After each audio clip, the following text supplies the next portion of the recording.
Olá! Na aula de hoje vamos falar um pouquinho sobre as diferenças das farinhas de trigo. A maioria das receitas dos nossos cursos do Qualificar, ela pede a utilização de farinha de trigo refinada, nossa farinha branca. Cursos na área de bolos pedem farinhas que tenham um pouco menos de proteína e cursos da área de panificação pedem farinhas com mais proteína. O que é a proteína na farinha? Proteína é o glúten e o glúten é responsável por formar alvéolos que vão segurar os gases da fermentação. Por isso é importante que para pães você tenha farinhas mais fortes, com 5 gramas de proteína por porção ou mais. E para bolos, farinhas com menos quantidade de proteínas que vão deixar a massa mais delicada, então com 5 gramas ou menos de proteína por porção. Como você vai descobrir isso? Você vai pegar, aqui eu tenho 3 tipos de farinhas diferentes, e vai olhar na listagem de ingredientes de cada uma dessas farinhas. Você vai lá na tabela nutricional dessa farinha para poder descobrir qual é a quantidade de proteína por porção de cada uma delas, e a partir dali você vai escolher a melhor para o seu preparo. Aqui, essas 2 primeiras opções, nós temos farinhas com 5 gramas de proteína por porção. Então, são farinhas neutras que você vai utilizar tanto para pães quanto para bolos. Para pães você consegue um bom resultado, mas não um resultado excelente como uma farinha com mais proteínas te daria. Aqui nós temos um outro tipo de farinha que tem 5,3 gramas de proteína por porção. Ela é uma farinha um pouco mais forte, então ela seria ideal para pães.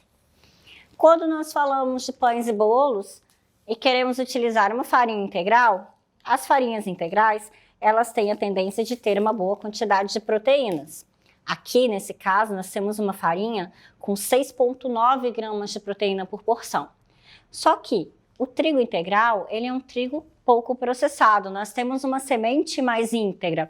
Então, se você fizer um pão ou um bolo com 100% de farinha integral, a tendência dessa massa é ficar mais pesada, mais ressecada, porque esse é um tipo de farinha que ela vai absorver mais líquidos. Então é interessante, para você ter um produto ainda integral, mas com uma qualidade sensorial boa, é que você trabalhe com meio a meio, metade de trigo integral e metade de um trigo branco refinado de boa qualidade. Essas são basicamente as diferenças que nós encontramos nas farinhas, tendo em mente sempre que, para preparo de pães, o ideal são farinhas com 5 gramas ou mais de proteínas por porção. E para bolos, farinhas com 5 gramas ou menos de proteína por porção.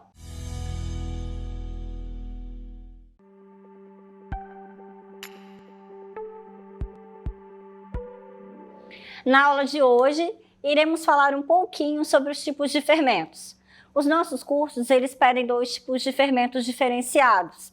Nós temos o fermento biológico seco, que também pode ser fresco. Esse fermento, ele é um organismo vivo. Esse é o tipo de fermento que é utilizado para o preparo de pães.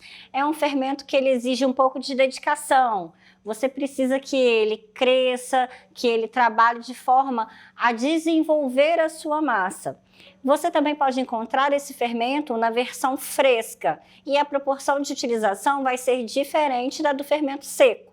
A validade dele é muito boa, ele tem uma boa durabilidade em geladeira e você consegue excelentes resultados com esse tipo de fermento nas suas massas de pães. Para bolos e alguns doces, nós utilizaremos sempre o fermento químico. Aqui nós temos um fermento químico que a ação dele já começa quando você mistura ele na massa do seu bolo ou da sua torta salgada, porque temos preparações salgadas que também utilizam dele. Temos alguns outros tipos de fermento químicos que eles só vão atuar quando o alimento entrar no forno.